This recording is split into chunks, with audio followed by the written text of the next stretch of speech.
Air merupakan perkara yang paling asas, yang amat penting dalam kehidupan manusia. Bahkan dalam tubuh manusia ini, 70% daripada tubuh kita adalah terdiri daripada air. Dan manusia banyak bergantung hidup kepada air hujan yang diturunkan oleh Allah Subhanahu Wa Taala ke muka bumi ini. Namun demikian, dalam satu hadis Rasulullah sallallahu alaihi wasallam yang dijelaskan, diriwayatkan oleh Imam Bukhari dan Imam Muslim, di mana Rasulullah SAW menjelaskan di antara mafatihul ghaibu, antara kunci-kunci ghaib ialah tentang turunnya hujan. Wala ya'lamu ahadun mata ya'tihim mataru illa Allah. Tidak ada seorang pun di kalangan kamu yang mengetahui bilakah turunnya hujan melainkan Allah Subhanahu Wa Taala. Walaupun di Malaysia ini kita boleh menjagakan, pihak meteorologi boleh menjagakan bilakah turunnya hujan.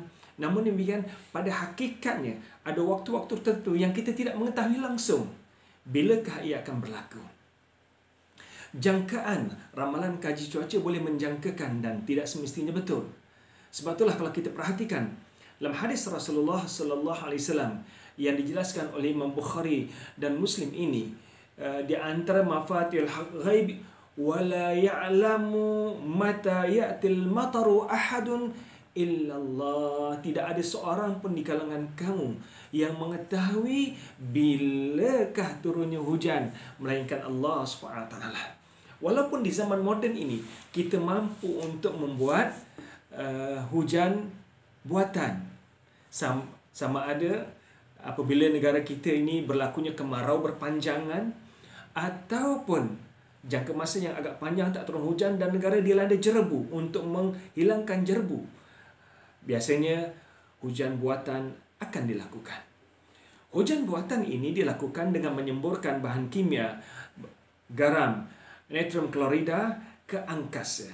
Tetapi ia tidak dapat berfungsi melainkan sekiranya di angkasa ini adanya titisan-titisan air. Sekiranya ruangan angkasa adalah kawasan yang kering, tidak ada titisan air, walaupun natrium klorida disemburkan di angkasa, ia tidak akan dapat membenihkan awan. Yang kedua, walaupun pembenihan awan ini berjaya dilakukan, namun demikian, perkara yang kedua, kita tidak pasti, kita tidak dapat memastikan bilakah hujan akan turun. Yang ketiga, sekiranya pembenihan awan berjaya, demikian juga kita tidak dapat memastikan di manakah turunnya hujan. Sebab itulah kalau kita perhatikan apa yang Allah SWT jelaskan dalam surah Al-Waqi'ah ayat 68 hingga 69. Afara'aitumul afara'aitum al-ma' alladhi tashrabun. Afara'aitumul ma' alladhi tashrabun. Wahai manusia, tidakkah kamu lihat tentang air yang kamu minum? A'antum anzaltumuhu minal muzni am nahnul munzilun. Apakah kami yang menurunkan air hujan daripada al-muzni? Am antum am nahnul munzilun, ataupun kami yang menurunkannya. Saya tertarik dengan tafsiran Syekh Wahab Zuhaili dalam kataan al-muzni ialah awan yang mengandungi air. Berarti titisan-titisan air itu wujud di angkasa yang akhirnya bertaut antara satu sama lain dan turun sebagai hujan. Allah SWT bertanya kepada manusia, afaraitumul ma'alladhi tashrabun, wahai manusia, tidakkah kamu melihat bagaimana air yang kamu minum? Apakah kamu yang menurunkan air hujan daripada langit, apakah Allah SWT yang menurunkan air hujan daripada al-muzni ini?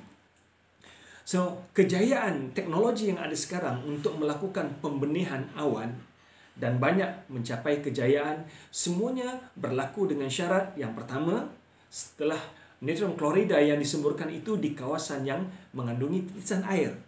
Yang kedua, kita tidak dapat memastikan bilakah turunnya hujan. Dan yang ketiga, satu perkara juga yang penting yang perlu kita ketahui, sekiranya pembenihan awan dilakukan di kawasan Kuala Lumpur, belum tentu hujan turun di Kuala Lumpur. Kemungkinan pembenihan awan dilakukan di Kuala Lumpur, tetapi hujan turun di Nilai, hujan turun di Petaling Jaya ataupun turun di Putrajaya. Sebab yang mengawal pergerakan angin bukan kita. Yang mengawal pergerakan angin ialah Allah Subhanahu Wa Taala. Lantaran itu, kalau kita perhatikan firman Allah Subhanahu Wa Taala dalam surah Ar-Rum ayat 38, mana Allah Subhanahu Wa Taala menjelaskan, Allahul ladzi yursilur riyaha wa tuthiru sahaban fayabsutu fis samai kaifa yasha wa yaj'alu kisafan fataral wadqa yakhruju min khilalih fa idza asaba bihi man yasha'u min ibadihi idza antum yastabshirun. Dalam surah Ar-Rum ayat 48, Allah lah yang telah mengirimkan angin, lalu angin ini menggerakkan awan ke arah yang dikehendaki, dan Allah membentangkannya di langit menurut kehendaknya, di mana awan ini membawa angin ini membawa awan dan Allah bentangkan di langit di kawasan yang Allah kehendaki, dan Allah menjadikan ia bergumpal-gumpal. Titisan air yang kecil tadi bertaut antara satu sama lain, di mana natrium klorida yang dikeluarkan itu akan menautkan air, titisan air untuk menjadi berat dan turun sebagai hujan. Cumanya apa yang Allah tekankan kat sini, lalu kamu lihat hujan keluar dari celah-celah titisan air ataupun awan ini, maka apabila hujan turun mengenai hambanya yang dikehendaki, lantaran itu mereka akan merasa gembira. Perkataan Allah SWT jelaskan, fa idza asaba bihi man yasha'u min ibadihi, hujan ini turun atas kehendak Allah di mana Allah nak turunkan. Berarti kita tidak mampu untuk mengawal penurunan hujan. Bilakah waktunya dia turun? Di manakah dia turun? Hanyalah milik Allah SWT. Ilmu Allah, kuasa Allah SWT. Walaupun kita mampu untuk melakukan pembenihan hujan. Dan ini yang dijelaskan oleh Rasulullah sallallahu alaihi wasallam tadi di dalam hadis baginda yang diriwayatkan oleh Imam Bukhari dan Imam Muslim. Di antara mafatihul ghaib, kunci-kunci alam ghaib ada 5.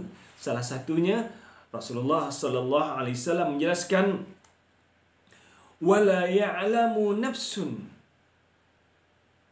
tidak ada seorang mengetahui, wala ya'lamu mata ya'til mataru ahadun illallah, tidak ada seorang pun yang mengetahui bilakah berlakunya hujan, bilakah turunnya hujan, melainkan Allah Subhanahu Wa Taala. Tuan-tuan, pemirsa sekalian, ini antara mukjizat hadis Nabi Muhammad sallallahu alaihi wasallam bahawa Allah saja yang Maha mengetahui bilakah turunnya hujan, di manakah turunnya hujan, walaupun manusia berjaya melakukan pembenihan awan.